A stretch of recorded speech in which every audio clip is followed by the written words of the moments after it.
good? Okay. See, less than a minute. Okay, this is my poem, Sunshine. They say strong women don't beg, but I don't care. Please, hold me closer.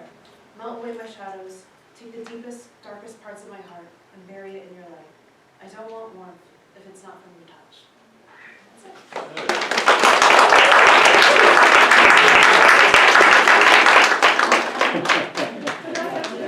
Speak up a little bit. Would you please speak up when you're up in the front, because it doesn't get all the way back here. My poem is The Big Blue Ocean. I am like a beluga whale. I am like a beluga whale, like a light in leaves. I am like a beluga whale, a beautiful falling flower. I am like a beluga whale, playing on a rainbow with new friends. I am like a beluga whale, sliding down a big bright slide. I am like a beluga whale, I love my smile, and I fear no friends.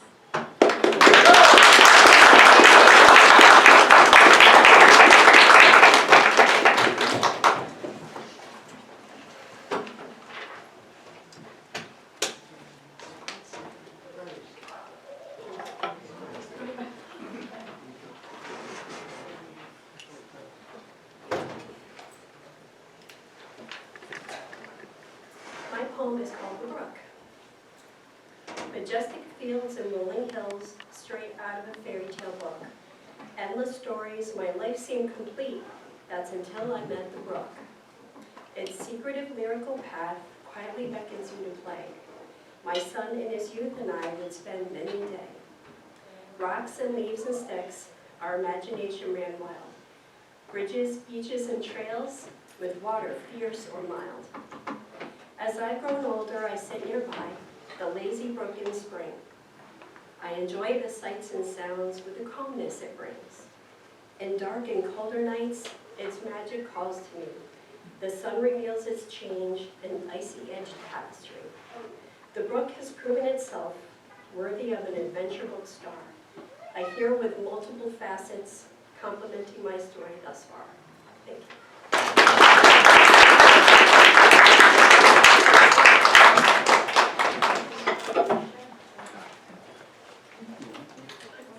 My poem is about existentialism. I made it for a project when I was doing it at school, so here it is. As I walk away, as I contemplate about the meaning of life, I think of all the trouble I've been through. I let it in and out. I keep a peace of mind. I can think of all the greater things in life. If someone yells at me, I let my mind blink out, and I don't let it browse around my mind as I walk away. I go to my favorite place. I gather and I think of nothing, and it doesn't bother me, the things in my mind. As I sit down, it doesn't bother me one bit. I've been in my peace of mind.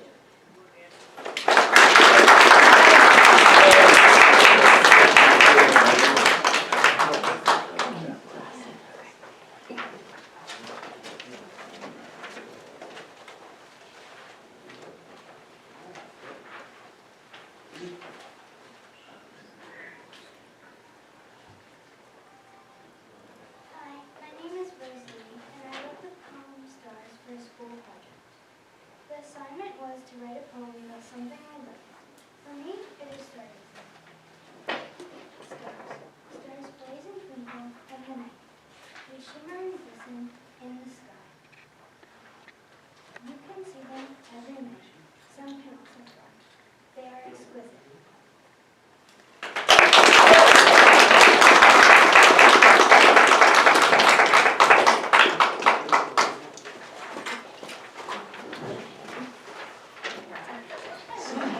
Hi everyone. So my name's Eve Joy, aka Maya Rose. Maya Rose Brookenberg is my poetry name. And this poem is called The Middle Place. And I think you hear it. When you hear it, you'll know what it's about. The middle place, in which the black on my face covers up the white jeans I carry within. Unable to fully embrace the shame that history has set upon my people. I have no right to my part of the ethnic grand balloon of fried chicken, cow collard greens and God almighty, white girl, trapped in a black girl's body. Dance and offbeat to the music, unsettled identity found in a box of relaxer and a Debbie Gibson song. I give props to Mariah in a language that I am not supposed to use, the slang of which dangles suffocating my outward appearance. A shell of myself that I am obligated to pay tribute to in a mode of composure that keeps my reputation in good standing. The public view of my kind weighs solely on my ability to act right. However, my whiteness gives me a free pass, a waiver for things like sports, spelling, and oppression. Though the native whisper from our ancestral bloods transcends this segregation with a gentle wisdom from above.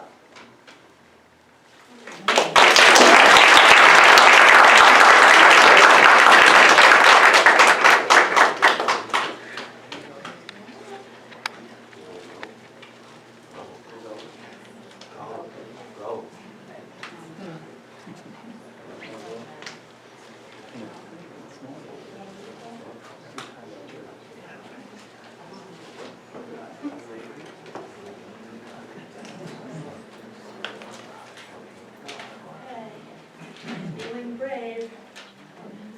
This is an old poem, but it's not as old as the old azalea that I'm writing about. But like the old azalea, the poem keeps growing. Every time I look at it, I change something. So this is the most recent version. Old azalea blooming. 70 degrees at 6 this morning, the cardinal, vivid, sits in the yew, insists the day beyond the door is glorious, more glorious by far than the one before. At the foot of the steps, below the front room, the old azalea triumphs with blooms. But why the catch in my throat, this blooming? The red bird announces and praises this blooming, loudly inviting, embracing, suggests someone passing near, like you, would yet be welcome here. The azalea's exultant abundance, adamant, bright new beauty determined to charm, makes turning away impossible, so I stand and breathe with both hands on my heart. I'm beside myself, whole and apart. But wait, above the clamorous purple blooms and crowns of tender green, I also see last season's played out sticks. How dare they linger, bits, brittle and spare, these signs of age, graying, bare. So too the gnarl of roots exposed below, they look so old, those knobby, woody bones that crisscross the moss and tilt the stones we chose. The stiff limbs creak, but sweetly, I think they reach for me, bursting with purple, humming with fat bees. The old azalea, blooming like youth, improbably strong, reassures, endures, defies arguments with wind and sleet, belies these 40 years of sun and snow, broader now than my outstretched arms, taller than a man I used to know.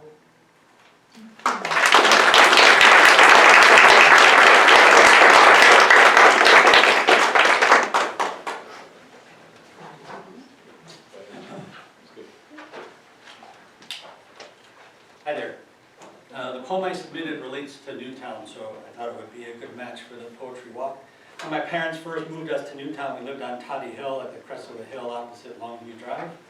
And when the weather was right, the wind was right, you could hear the sounds from then Bruce Jenner Stadium drifting up the hill. So this is called Ovation. Breeze blowing, leaves rustling, colors glowing on this autumn day as I walk the woods just 2 miles from the high school. Thinking about a poem I might write, I realize my steps crunch in time to the beat of the drum line reverberating off the hills as the marching band warms for the afternoon game. Sometime later, having turned around at trail's end, after watching horses romp in the open field, I glance up at the canopy of leaves, scarlet reds, burnt oranges, and golden yellows, and the wind carries my breath away. I hear echoes of a school song and cheers, and I join in the ovation, not for field goals or touchdowns, but the delight of nature's exceptional performance above. Thank you. Go UConn!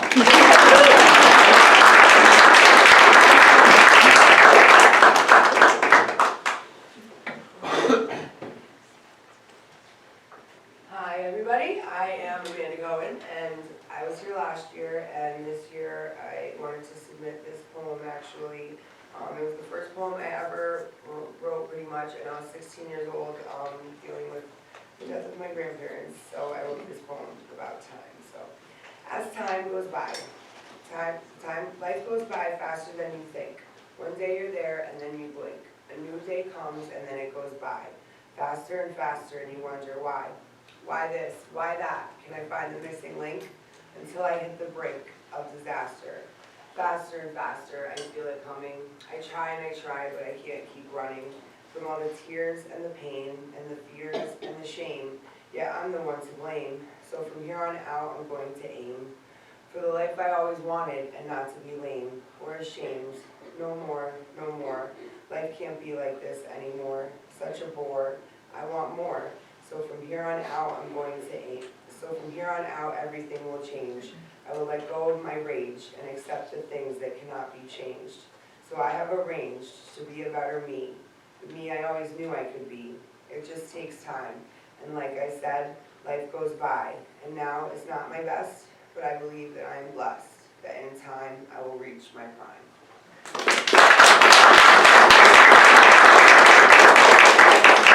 My boyfriend's son actually wanted to write a poem this year, so if you want to, Kaden, like, come on, you can do it.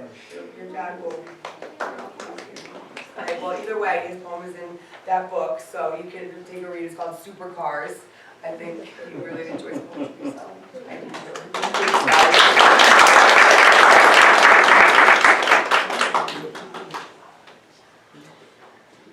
Hi everyone, was also here last year.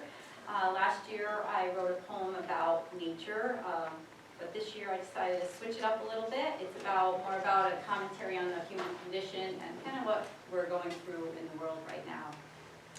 And it's called Hope. An old man sits in the park, a wooden bench, hard beneath his skin.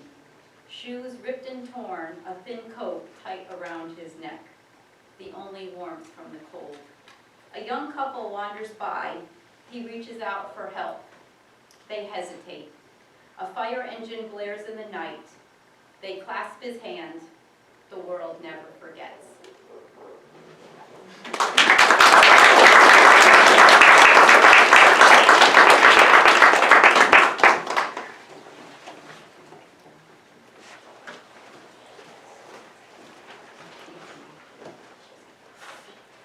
Okay, my poem, Howl, is the one that's out front, but that's not the one that I'm reading today, because I thought, you guys can go out there and read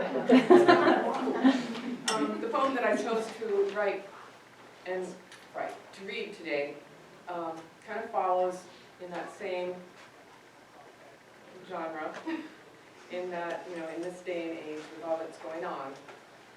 This one is called To All the Towns.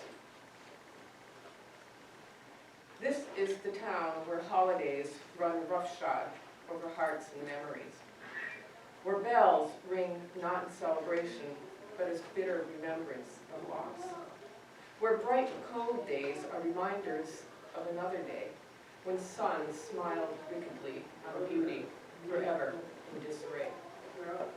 This is a town where joy is smacked down when calendars mark the moment bubbles birth, souls are snatched from the future, when 24 hours are endured, a blister raised, rubbed raw on the heels of love.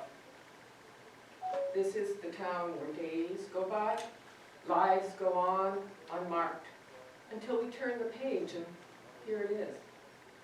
It is all we can do to gather courage, nurture the other 364 days of the year, to breathe deeply, to honor lives, to breathe deeply, to forgive.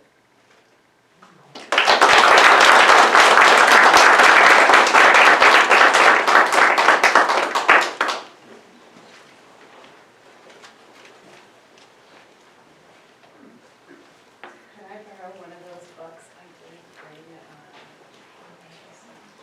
Oh, you hold it, look right up here.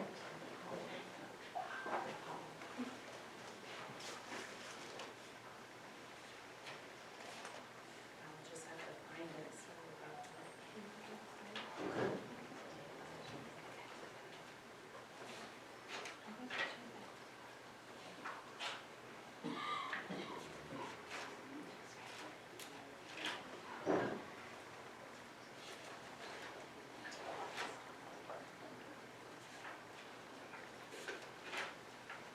There's a lot of poems in here.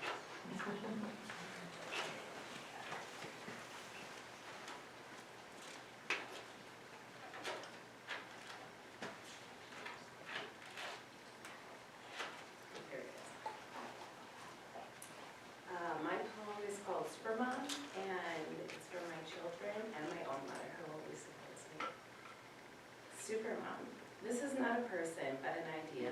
The idea that one person can manage the work of many with grace and ease, all while accomplishing their personal and life goals. When will we stop lying to ourselves and others that this is what we strive for, when this is unattainable for one person?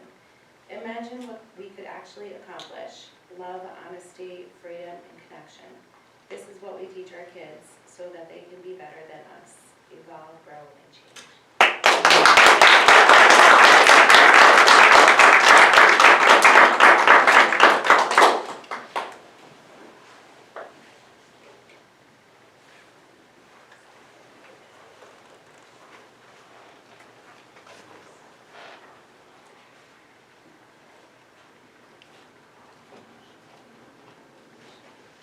Sorry guys, it was easy the first time I picked the book up to find it, let's see.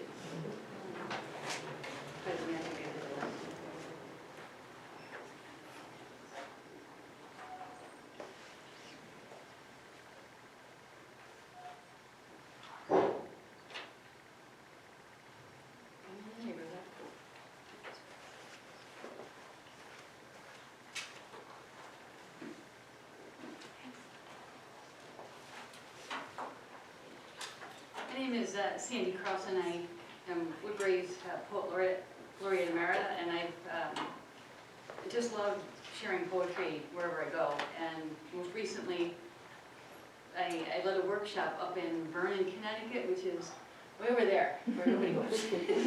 But people came out for this workshop, and I used two poems by two Newtown poets, Charles Rafferty and Nancy Curlei's Howl poem, which is Down on the Sidewalk, Please. It's an amazing poem, and it was a real honor. I lived in Newtown from 1986 to 1996, and my family moved to Newtown from Danbury.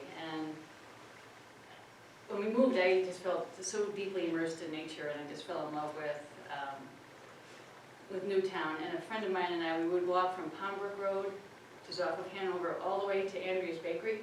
Remember Andrea's? Yeah. And then we walked all the way back, so there were zero impact of those amazing Sunday morning jelly donuts in Newtown. But I think Newtown is also a town of great beauty in so many ways. This poem is called Child of Light.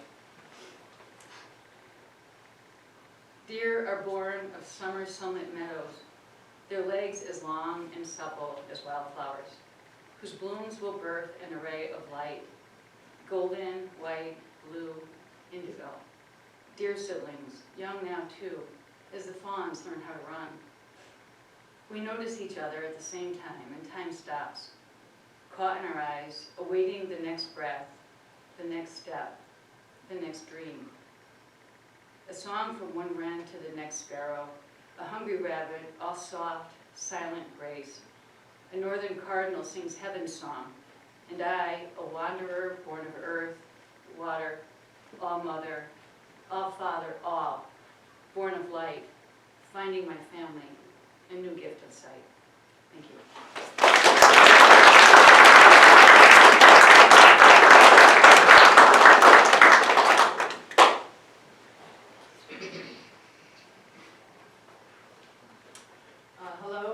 Wendy Shea, and my garden from last year, my poem from last year was inspired by working in a garden, and this one also had the same sort of inspiration.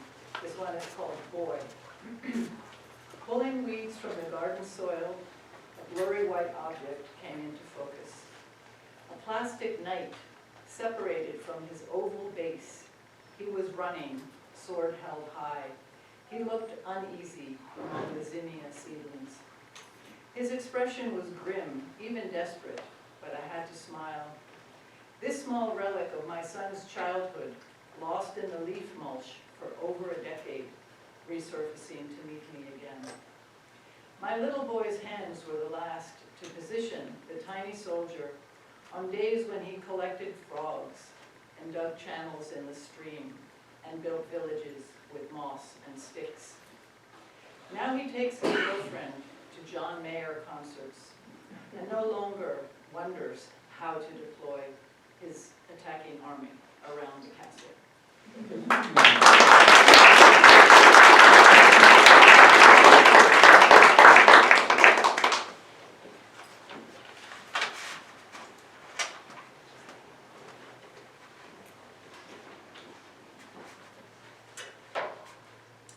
I'm Lauren Clifford. I'm the Poet Laureate of Newtown, Connecticut, and I'm so happy to be here. It's been such a pleasure listening to everyone's poetry and how much talent we have locally.